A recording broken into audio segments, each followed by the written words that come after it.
नमस्कार, HSC मित्रा में आपका स्वागत है।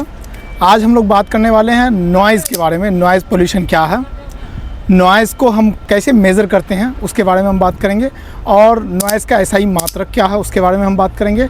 उसके बाद किस जोन में कितना नॉइज़ होना चाहिए, जैसे कॉमर्शियल जोन में कितना नॉइज़ होना चाहिए, इंडस्ट्रियल एरिया में कितना होना चाहिए, आपका मीटिंग हॉल हो या फिर कहीं ऐसा लोकेशन हो जहाँ मीटिंग हो, या फिर कोई ऐसा कॉन्फ्रेंस हॉल हो, वहाँ कितना साउंड होना चाहिए, ये हम बात करेंगे।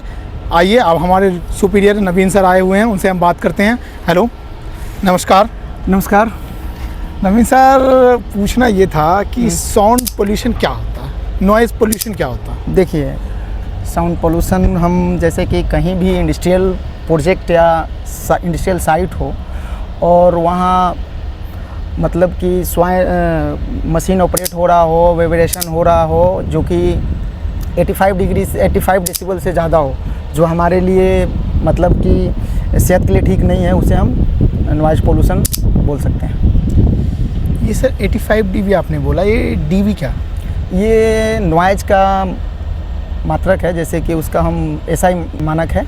इसको हम मेज़र कैसे करते हैं, क्या उसका कोई डिवाइस होता है? इसका डिवाइस होता है, नॉइज़ डेसिबल होता है, उससे हम नॉइज़ को माप सकते हैं। dB में डेसिबल को ही बोलते हैं? डेसिबल। अच्छा, तो अभी हमारा ये जानना था कि कहीं ऑपरेशनल या कंस्ट्रक्शन यूनिट के अंदर देखिए, कितने तक में हम मेज़र करेंगे कि ये हैज़ार्डस नॉइज़ का एरिया है, यहाँ पे हमें थोड़ा प्रोटेक्ट होके जाना हो चाहिए? देखिए, मैं जैसे कि हमारे इंडस्ट्रियल साइट पे, जैसे कि इंडस्ट्रियल एरिया हो, वहाँ हम 70 डेसिबल से 75 तक होना चाहिए नॉइज़।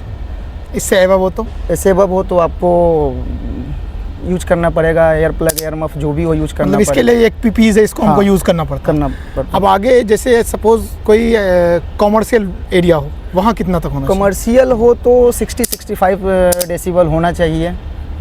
और ये हो गया, और उसके बाद अब जैसे कॉमर्शियल हो गया, अब सपोज़ कोई रेसिडेंशियल एरिया हो, वो अपना जैसे कि 50-55 के बीच में आपको रेसिडेंशियल एरिया में होना चाहिए। और एक जगह एक और होता है साइलेंस, जहाँ हो गया जैसे अपना मीटिंग हॉल हो गया, अपना लाइब्रेरी हो गया, वहाँ 40 डेसिबल 45 डेसिबल होना चाहिए। मेनली जैसे कहीं भी किसी भी लोकेशन में जब साउंड बहुत हाई राइज में आ जाए, तो आखिर वहाँ प्रोटेक्ट करने के लिए क्या क्या चीज़ एप्लीकेबल PPEs हम लोग यूज़ करते हैं, उसके अलावा और क्या क्या, कैसे करके हम उसको कंट्रोल करने की कोशिश करेंगे? उसको कंट्रोल करने के लिए जैसे कि गार्डिंग होना चाहिए। गार्डिंग्स जैसे कि हम मतलब कि गार्ड लगा सकते हैं। ज़्यादातर PPEs यूज कर सकते हैं, हम एरिया कवर कर सकते हैं। नहीं तो एयर मफ का ज़्यादा, अगर उससे भी नहीं होता है तो अपना एयर मफ ही हमको यूज़ करना होगा। और मतलब उससे एबव हो जाए तो उस लोकेशन में हम लोग नहीं रह सकते, सर्वाइव नहीं कर सकते। और वहाँ से अपना 85 एबव हो गया, 85 एबव हो गया, 85 के एबव हमको ईयर प्लग यूज करना ही करना है। उसको रिड्यूस करने के लिए। अगर उससे ज़्यादा एबव हो गया तो हम वहाँ काम नहीं कर सकते, वहाँ रुक भी नहीं सकते, नहीं, जो कि बहुत ज़्यादा हार्मफुल हो जाए, हार्मफुल हो सकता है। चलिए, धन्यवाद सर।